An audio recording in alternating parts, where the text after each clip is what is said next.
ये जगह बहुत ख़ास है। वाक़ई में बहुत ख़ास है क्योंकि एक संत का सृजन चल रहा है यहाँ। एक संत का, एक फ़कीर का, एक योगी का, एक साधु का सृजन चल रहा है। एक संत कुछ बना रहा है। एक संत निर्माण कर रहा है। निर्माण की प्रक्रिया चल रही है। आप जानकर दंग रह जाएंगे, आप जानकर आनंदित हो जाएंगे, आप जानकर हैरान हो जाएंगे। इस भवन में एक आवासीय कहेंगे हम, आदिवासी बच्चों का एक संत उनको पाल रहा है। एक आदिवासी बच्चों को एक संत जन सहयोग से, अपने भक्तों के सहयोग से इस भवन में शिक्षा दे रहा है। शिक्षा साधारण शिक्षा नहीं, वैदिक शिक्षा, वैदिक गणित, योग, इंग्लिश, कंप्यूटर और जिसको हम कला कहते हैं, नृत्य की साधना, संगीत की साधना। और जो बच्चे, आदिवासी बच्चे अपने समय और शक्ति का दुरुपयोग करते थे, करते हैं और उन तक कोई पहुंच भी नहीं पाता, सच बता रहा हूं, उन तक नहीं पहुंच पाता, वहाँ एक संत, हालांकि संत की सीमा है, हालांकि संत की वाकई में सीमा है, क्योंकि संत के पास कोई सरकारी सहयोग नहीं है। संत के पास एक भक्तों का सहयोग है। उन्होंने एक छोटा सा भवन, मैं आपको एक भवन दिखाऊंगा, एक रसोई दिखाऊंगा। इस समय इसमें 45 बच्चे और बच्चियां हैं, सारे आदिवासी हैं। वो बच्चियां हैं, वो बच्चे हैं जिनके परिवार में घर नहीं है। पढ़ने की तो बात छोड़िए, खाने पीने का सामान भी नहीं है। ऐसे बच्चे यहाँ रहते हैं। आप उनके सृजन को देखेंगे तो आपको आनंद आ जाएगा। आपको मैं एक झलक पुनः दिखा दूं। आप देख सकते हैं ये सृजन चल रहा है, ये सृजन चल रहा है। ये आदिवासी बच्चे हैं। आप देखिए इनमें निखार का जो प्रयास चल रहा है वो देख रहे हैं।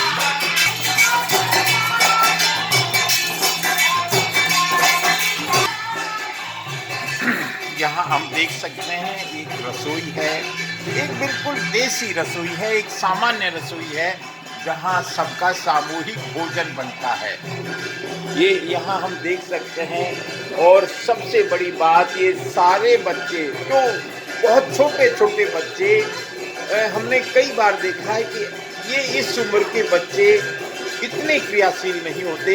ये अपने कपड़े स्वयं धोते हैं, ये अपने बर्तन स्वयं साफ करते हैं। ये सृजन चल रहा है। ये वाकई में हम इधर बोर्ड देख सकते हैं। यहाँ बहुत अनुशासित ढंग से, क्योंकि यहाँ योग की शिक्षा दी जाती है और योग का नाम ही अनुशासन है। आप देख सकते हैं एक संत का संकल्प कितना आगे तक चला जाता है, ये देखने लायक बात है। वैसे तो ये जंगल है। इसका अगर परिचय की बात करें तो ये सिरोही जिले के पिंडवाड़ा तहसील के सिवेरा गांव का जंगल है। और जंगल में माता जी का एक स्थान है जहां कुछ साल पहले पागल बाबा, वो अपने आप को संसार की नज़र में कोई कुछ कहें पर वो पागल बाबा के नाम से यहाँ रहे। और अब लगता है भोजन की तैयारी चल रही है। ये बच्चे, प्यारे प्यारे बच्चे, आप देख सकते हैं इनके अंदर एक बहुत बड़ा जज्बा है।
में प्रतिभाओं की कमी कहाँ थी साहब? भारत में प्रतिभाओं की कमी कभी नहीं रही, ना भूतकाल में थी, ना वर्तमान में है और ना भविष्य में रहेगी। बस उनमें थोड़ा सा निखार लाने की ज़रूरत है। निखार लाने के लिए आगे आने की ज़रूरत है और आगे लाने के लिए सहयोग की ज़रूरत है। बस इतना सा हम कर दें, भारत के कोने कोने में, अंतिम छोर में, जिसको कहें कि उन गांवों में हीरे बसते हैं, उन गांवों में हीरे रहते हैं, जो अनंत ऊर्जा के भंडार हैं। हम इन बच्चों की आध्यात्म को अनुभव कर सकते हैं। आरती चल रही है साहब, आरती चल रही है। इससे बेहतर नज़ारा मेरे हिसाब से सिरोही टेम्पल्स का और कोई दूसरा नहीं हो सकता।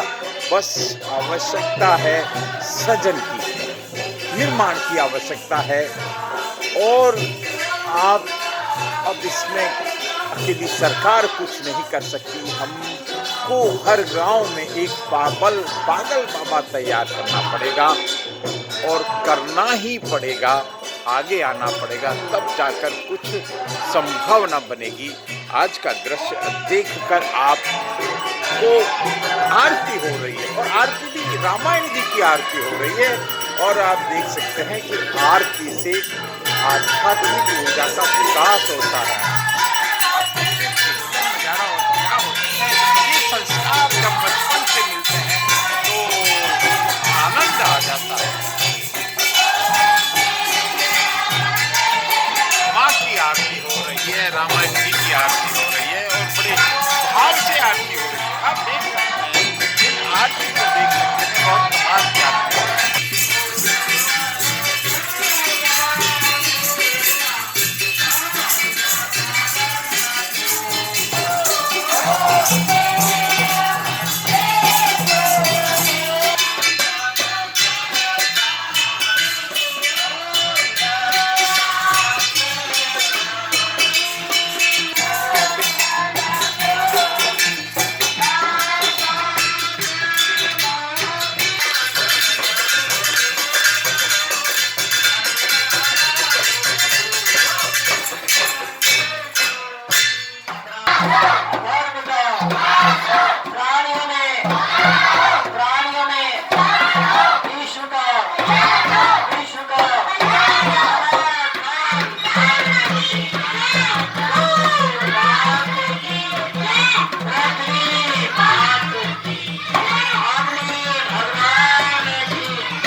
बैठ जाए स्वामी अपनी आरती का आरती इधर आओ। आरती समझ हिंदी कम से ये इनकी बहन है, ये किसके थ्रू? उनके माता पिता, ये हमारे बुआ बने थे ना, उनके माध्यम से इनके पिता कागज भी ला के दिए लेने के लिए। फिर भीलवाड़ा वाले और आ गए, सुमेरपुर वाले लोग आए, ये तो लोग जुड़ते रहेंगे। तो उन्होंने सहयोग हमको सुमेरपुर से और भीलवाड़ा से, मोहन महाराज की संस्था वाले और हिंगलाई माता सेवा समिति वाले सुमेरपुर वाले, ये दो संस्था के लोग मतलब भरपूर हमारी मदद कर रहे हैं, हर बात से सुविधा कर रहे हैं। हमारे डॉक्टर साहब जो है मदन भाई कंप्यूटर से, वो मतलब दवाई जो भी कुछ है, एक बार मैंने पूरे बच्चे को भेजे उनके यहाँ पर बीमार हुए थे, तो सबको सुई लगा के दिया, पर 1 रुपया उन्होंने नहीं दिया। हमने पिछले 12 मिनट में जो दृश्य देखा उसका सार अगर कहें तो ये है कि ये आवश्यकता है सृजन की, एक संत का प्रयास, और संत के पीछे जब समाज जुड़ेगा तो ये काम बहुत सहज हो जाएगा। आज आदिवासी गांव में ये मूलभूत सुविधाओं का अभाव के कारण ये बच्चे आगे नहीं बढ़ पाते। यहाँ आज 45 बच्चे हैं जिनको शिक्षा के साथ संस्कार मिल रहे हैं और इनका जो संस्कार का जिम्मा एक संत ने लिया है जिनको लोग पागल बाबा के नाम से जानते हैं। मैं मेरी बात को इतना कह के समाप्त करता हूं कि आने वाले समय में आज 45 बच्चे हैं, कल 450 बच्चे होंगे, फिर ये गुरुकुल को बहुत बड़े स्तर पर ले जाएगा, क्योंकि भारतीय समाज बहुत शक्तिशाली है। भारतीय समाज में बहुत बड़े भाव हैं। मैं मेरी बात को विराम देता हूँ एक आशा के साथ। सुरेश जी भाई साहब, मैं आपके साथ मेरी बात को एंड करता हूँ। जब से आपके संपर्क में आए, आपने किसी काम के लिए मना नहीं किया, और आज भी जैसे भवन की बात आई, आपने कहा भवन चाहिए, आपने कहा ठीक है, आपने कहा बिस्तर चाहिए ठीक है, पलंग चाहिए ठीक है, मशीन चाहिए ठीक है, कपड़े चाहिए ठीक है, तो सब कुछ ठीक है। तो मुझे लगता है सब कुछ वाकई में ठीक है। क्या कहेंगे आप?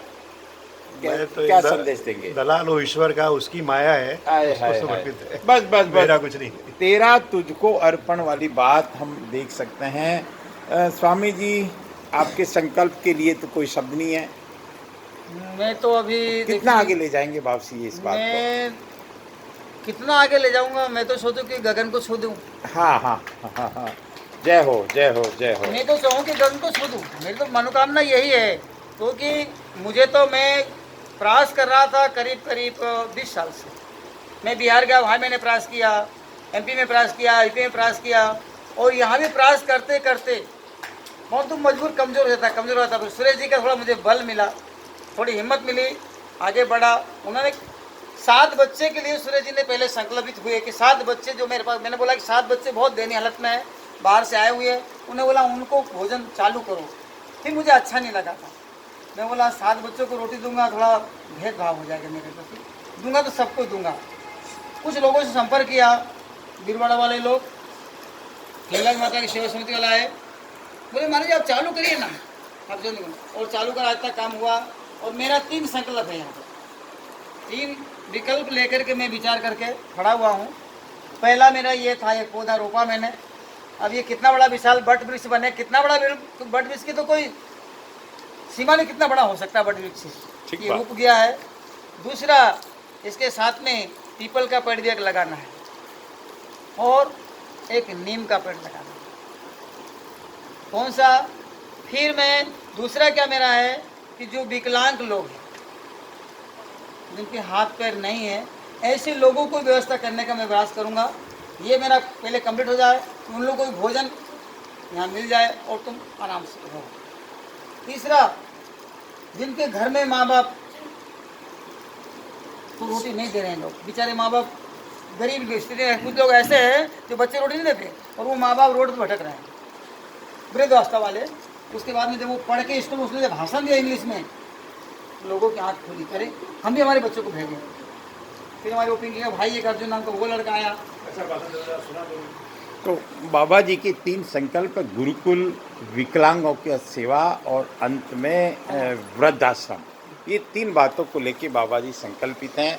मैं मेरी बात को विराम देता हूँ। बाबा जी का संकल्प जरूर पूरा होगा। बोलो श्री पागल बाबा की।